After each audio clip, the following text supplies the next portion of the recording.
Could you really rest for all of eternity, knowing that you had the chance to stop him, but did nothing? Welcome to WatchMojo, and today we're looking at moments that ruined video games. Although some of the games on this list are fantastic, for a brief moment in time, we were thinking otherwise. I've heard of aggressive managers, but this boss is cutthroat! Number 30. Samus's sudden personality change, Metroid Other M. If that was the case, then why couldn't I reach him? Other M had the potential to be a great addition to the long-running franchise, but sadly it was held back by quite a few issues, most notably Samus's weird personality change. This is made abundantly clear right at the beginning of the game when she comes into contact with her old crew members. The once lone badass bounty hunter is immediately turned into an obedient drone for her former commander Adam, going so far as to not use any of her suit upgrades unless he authorizes it. This sudden personality change is made even more evident when she has a breakdown upon seeing Ridley, a foe she's bested many times before. Samus! Samus, use your plasma beam! What's your status? Number 29. Underwhelming reveal. No More Heroes 2. Desperate struggle. Did you honestly think you could take so many lives and never suffer retribution? Have you never even seen a kung fu movie, spy flick, or western? Throughout Desperate Struggle, Travis is trying to seek revenge on whoever cold-bloodedly murdered his friend Bishop, after battling his way through many tough assassins along the way. It's revealed that the murderer and final boss is none other than the pathetic Jasper Bat Jr. Not only is this boss fight a massive downgrade compared to the first game's clash against Henry Cooldown, his cartoonish superhero second form is insanely cheap, with broken, undodgeable attacks. His final gigantic mascot form is just tame, as you'll be wailing on him for ages until it's finally over.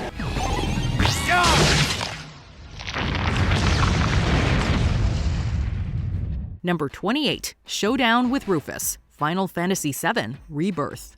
You're still a Shinra employee, at least on paper.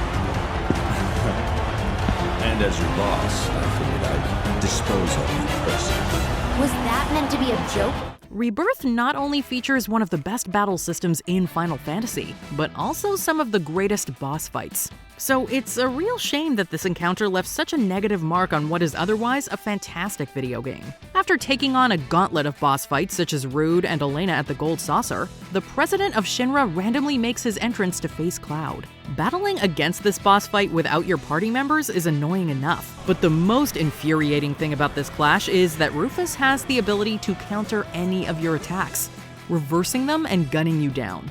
The only way to damage him is to attack right as he's about to do something, which is incredibly hard to time. Rebirth's ATB system is simply not built well for this type of 1v1 battle, and it becomes even worse when Rufus's pet joins the fray. Don't be surprised if this boss battle takes you many, many attempts. Enough of this farce.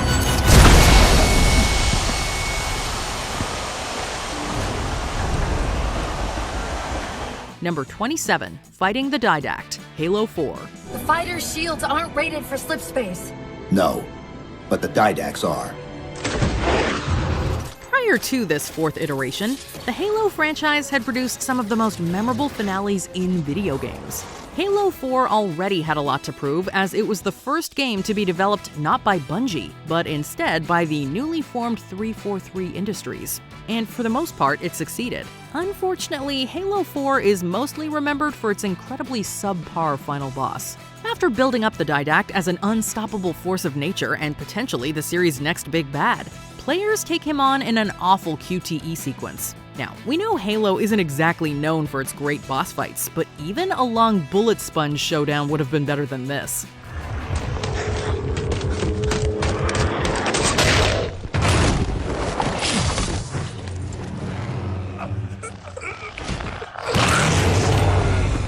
Number 26. Rhythm game final boss, Drakengard 3.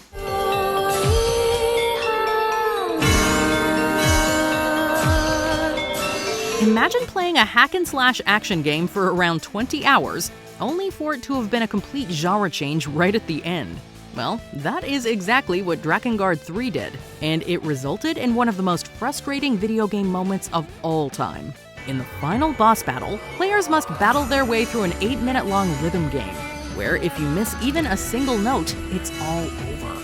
Making matters worse is that apart from the rings approaching you, there isn't really any sort of prompt to hit the notes, and the game's camera will do its absolute best to put you at an angle where you can't see them coming. The cruelest moment is right at the end when the screen fades to black and the characters start talking, tricking you into believing it's all over.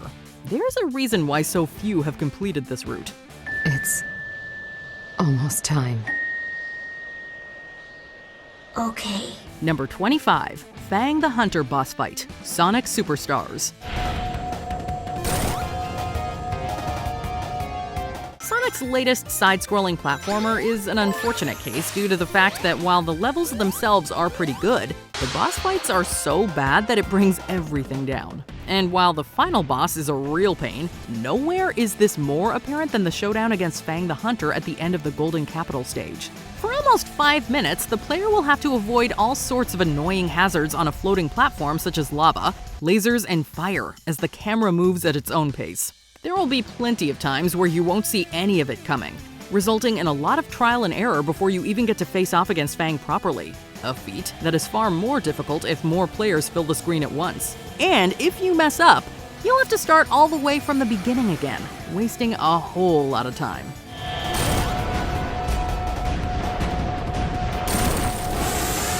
Number 24, Water Temple, The Legend of Zelda, Ocarina of Time.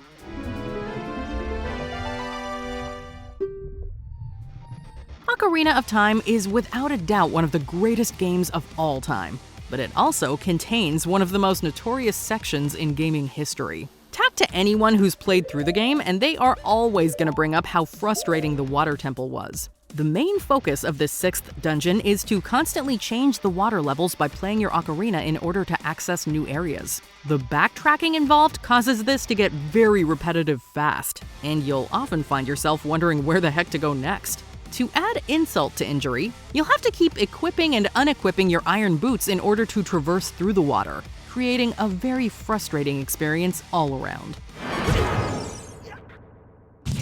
Number 23, Mission 46, Metal Gear Solid 5, The Phantom Pain. Are you having difficulty speaking? Can you move your head? There's plenty of evidence to suggest that the Phantom Pain went through a lot of issues and time constraints towards the end of its development. And there's no greater example of this than the final mission in this stealth epic. Instead of taking on a new and exciting challenge, you must instead replay the entire opening sequence again from the beginning of the game. And while it's certainly one of the most memorable parts of the game, there was absolutely no reason for us to go through it all over again.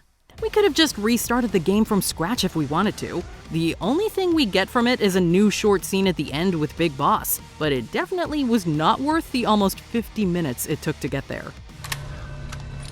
I'll run interference. Number 22, Snowboarding Sections, Mega Man 8.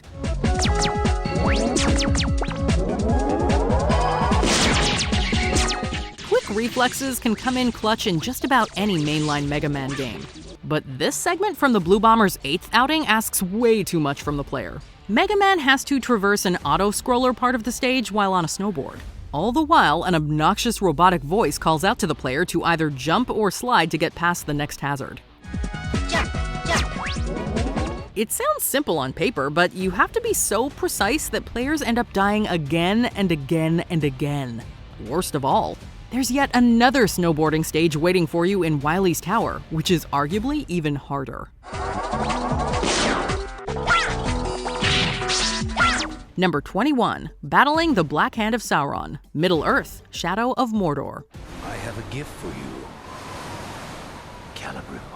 You'd think Monolith Productions would have seen the backlash a few years prior with Halo 4's Dact disappointment, but that did not stop them from going full steam ahead with yet another underbaked final confrontation. Anyone who's taken in any sort of Lord of the Rings media knows just how much of a big deal Sauron is, and we were pretty stoked when he arrived on the scene, especially considering Shadow of Mordor's excellent combat system. Sadly, it was not meant to be, as we were treated to yet another painfully dull QTE session. The Dark Lord of Mordor deserved better than this.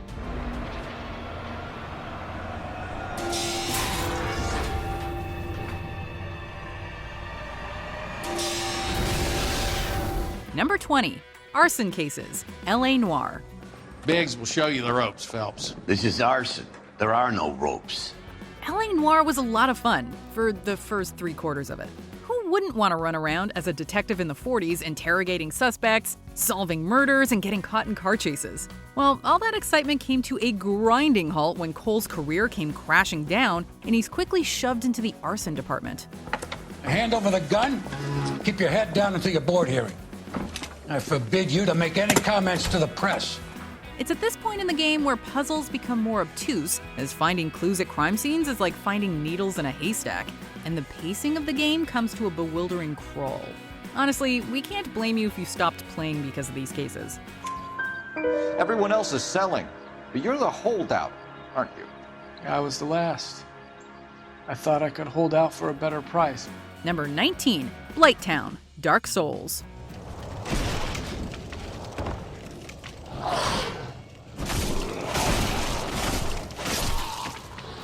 We'd happily replay a good portion of the Dark Souls series, but when it comes to the first game, our excitement levels aren't as high as they would be for the second and third games. Dark Souls built its reputation on its tough but fair difficulty, demanding players time their moves carefully and knowing precisely when to attack, when to block, and when to dodge roll.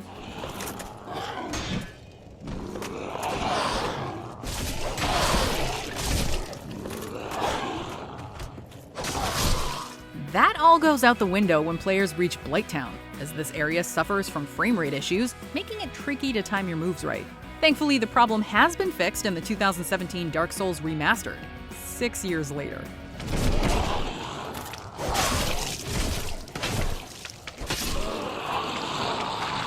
Number 18. Stage 4, Parappa the Rapper. I ain't got no time for nobody. My style is rich, dope, fat, and witch. We'll make a cake today that looks rich. Parappa has always been one of those obscure PlayStation mascots that people fondly remember, but when his first game was remastered in 2017, we were reminded why many of us didn't see the game through to the end.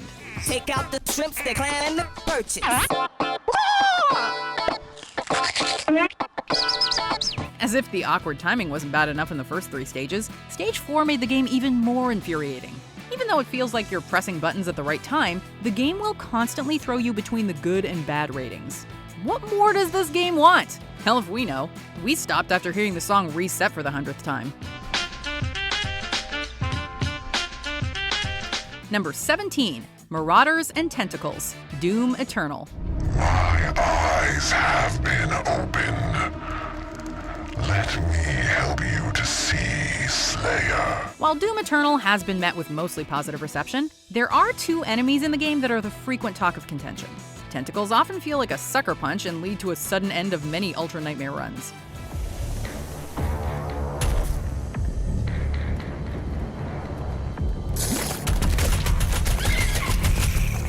Marauders, on the other hand, have been lambasted for how they slow down combat, how they can only be attacked during a very specific window, and how they must be fought one-on-one in order for players to stand a chance.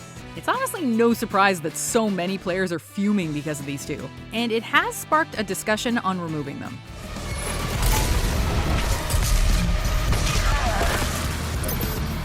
Number 16. Zen, Half-Life.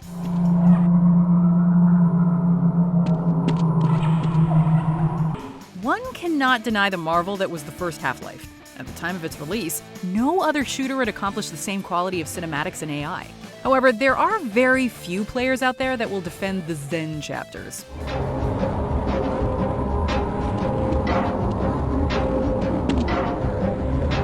What made these chapters so odd was how the level design required players to employ their platforming abilities, which is something you don't force upon first-person shooter players. It didn't help that the environment was so barren that it made Zen so unbearably uninteresting, and the healing pools slowed down pacing drastically. It's no wonder it's the most forgettable part of the game. The border world, Zen, is in our control for the time being. Number 15. Bunny Day, Animal Crossing New Horizons.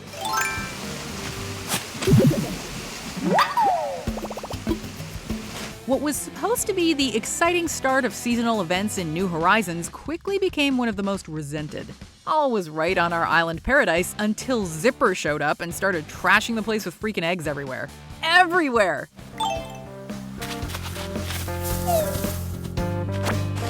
Fishing in your river? Egg. Shaking trees? Egg. Chipping at a rock? Egg. Shoot down a balloon? Egg, egg, egg, egg. The madness had tormented so many players that Nintendo had to reduce their spawn rate. And the worst part of it is, you didn't even need the eggs. Just get the DIY recipes and you'll get that creepy zipper toy.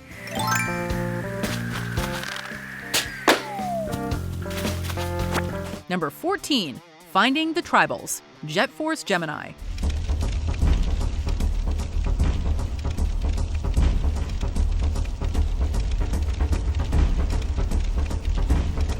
And here we have one of the rare cases of a fetch quest within a fetch quest. While the first half of the game has you shooting and exploring your way through a unique variety of alien worlds, the second half of Jet Force Gemini, you have to go back and collect 12 parts of a spaceship in order to access the last level. One of these parts is locked behind another requirement, finding every tribal in the game, all 282 of them.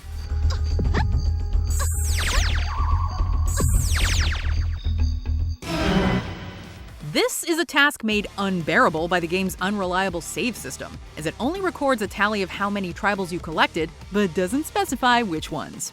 Because of this, many players never saw the final level.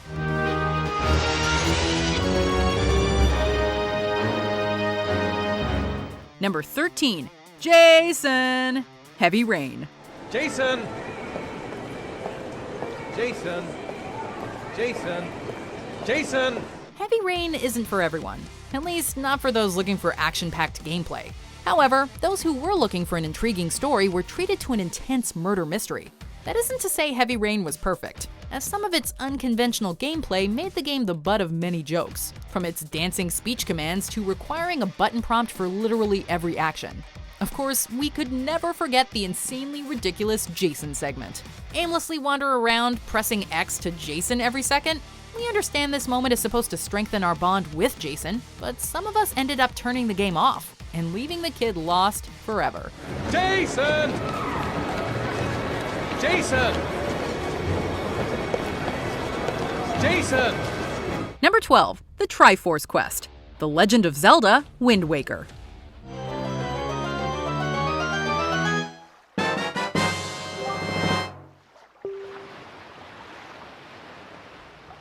When a game is padding a quest out, it can feel like we're wasting our time. The Legend of Zelda has made us feel that way a couple of times, especially in Wind Waker, which has a glancing blemish on an otherwise perfect face. The Triforce quest will task you with tracking down and collecting 8 Triforce shards. But before that, you must obtain 8 Triforce charts, which requires a lot of backtracking, and they have to be deciphered by Tingle for just under 400 rupees each. Basically, this is an overcomplicated, unnecessarily long fetch quest, and it caused many players to either quit or remain as salty as the game's vast ocean for the remainder of the game.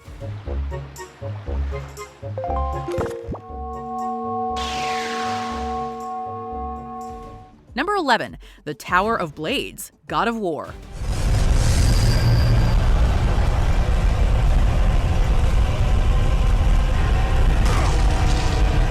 This wasn't just a headache, it was a nightmarish migraine. In the first God of War, Kratos must escape Hades by scaling a massive pillar of spinning blades. Sounds simple, until you get hit and fall all the way back down to the bottom. This caused many players to give up and never play it again.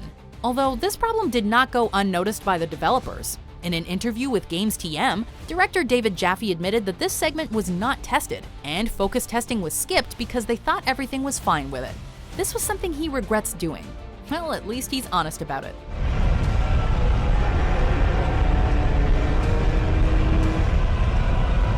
Number 10, The Whole Volcano Sequence, Resident Evil 5.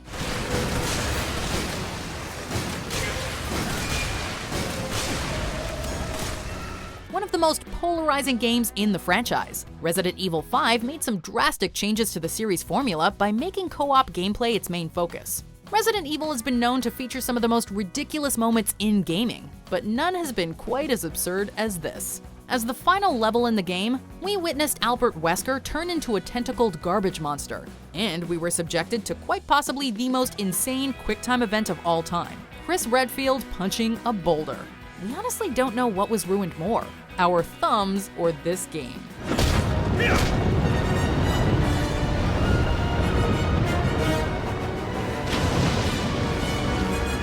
Number 9. The impossible levels, The Lion King.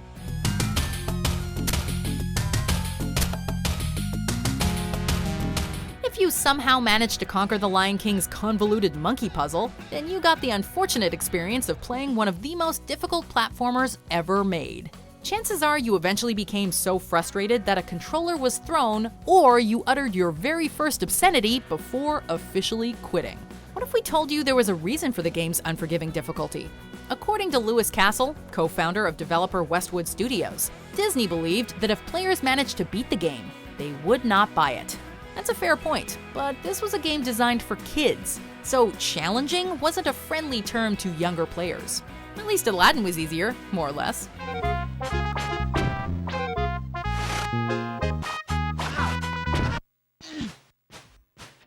Number 8. Smashing a gate with demon babies. Ghostbusters, the video game. A few concussive hits and the hinges might just break loose. When you force players to use a mechanic that works half the time, maybe don't make it the primary focus of a puzzle. That's exactly what Ghostbusters did in its final level. To get the Ecto-1 through the cemetery, you have to slime tether flying demon babies to smash open a gate. The problem is that not only is this the only way to defeat this particular enemy, but the slime tether doesn't always function properly.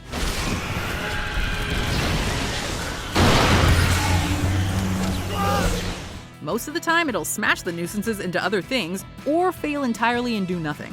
Even on the easiest difficulty, the harassment you'll endure from the demon babies is enough to make anyone quit, especially since you'll encounter them again shortly after.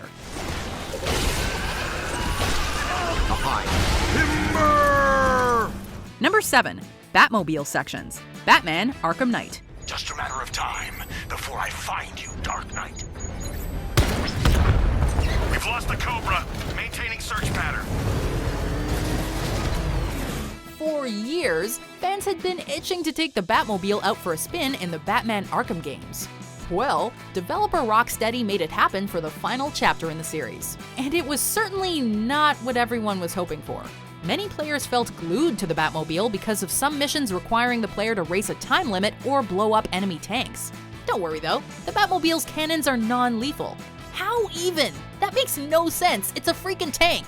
Arkham Knight was not a terrible game, unless you played the PC version. But to many Dark Knight fans, this would be one whimper of a finale. 5, 4, 3, 2, 1. Let's finish this. Number 6. Speeder bike levels, Battletoads.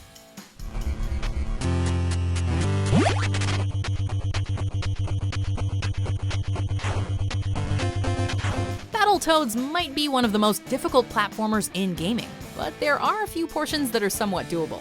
What isn't doable are the speeder bike levels, which will lull you into a sense of easy patterns before demanding faster and faster reactions. Needless to say, this is not a game for the easily frustrated, as you'll find yourself swearing at your screen and going into a blind rage. Honestly, we'll never know how some people have managed to beat the game. Then again, we'll never even attempt it because the cycle of fury will just begin anew. It's best for both us and our masochistic love for Battletoads.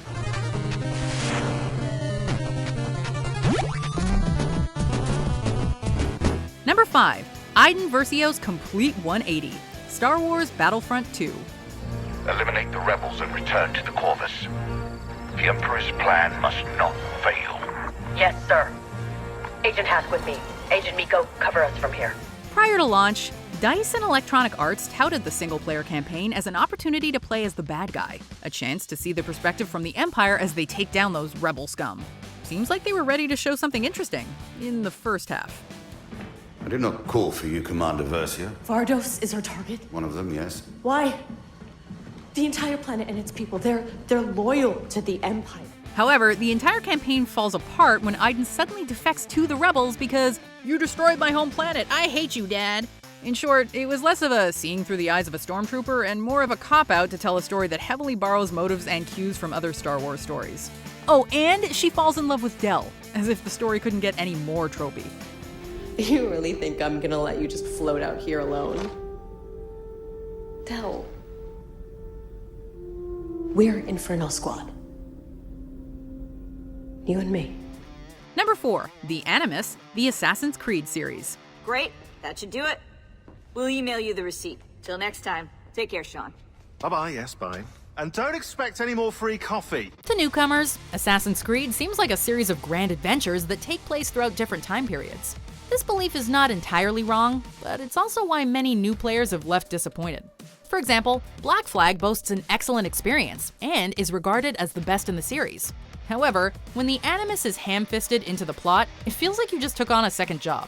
This completely destroys the immersion, and it's enough to cause any new players to delete the game from their system. Can you really blame them? Speaking of which, our trailer is finished. Would you like to see it?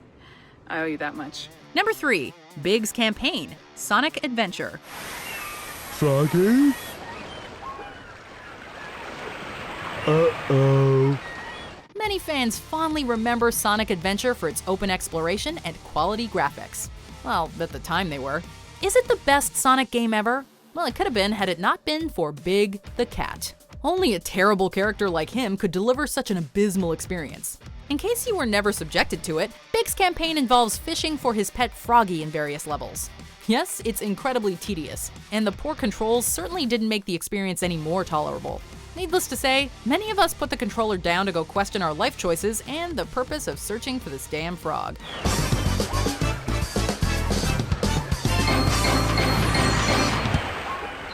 Number 2. The world is just a video game. Star Ocean, Till the End of Time.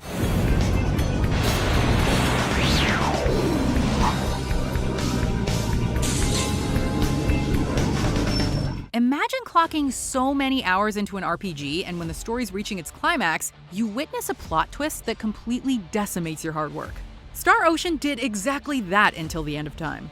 About 2/3 of the way into the game, everyone in this space-exploring adventure ends up in a parallel universe, where they learn that their universe is all just an MMORPG. The Eternal Sphere is a universe inside a simulator. Earth is one of the planets inside that universe. More surprisingly, they handle this reality-shattering truth surprisingly well. This revelation doesn't just dampen the adventure, it also undermines all of the events of previous Star Ocean titles. And since then, the franchise hasn't been able to achieve its once notable reputation. We're just characters living inside a simulator? That's right. Before we continue, be sure to subscribe to our channel and ring the bell to get notified about our latest videos. You have the option to be notified for occasional videos or all of them. If you're on your phone, make sure to go into your settings and switch on notifications. Number 1. The Ending, Mass Effect 3. Because of you, humanity is already undone. That's not true! Look, ending a video game on a high note can be hard. We get it. As for Mass Effect 3, that backlash was intense.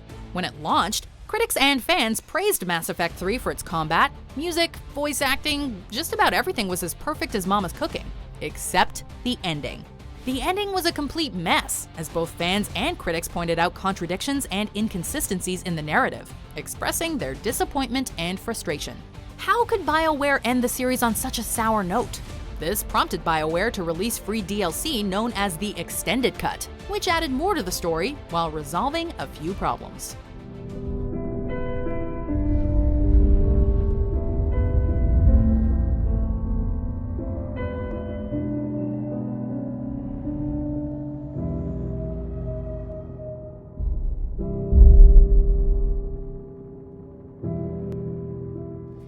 Have any moments ruined a video game for you? Let us know in the comments below. I'll relish every moment, every second of this kill. May you savor your death as well! Did you enjoy this video? Check out these other clips from WatchMojo, and be sure to subscribe and ring the bell to be notified about our latest videos.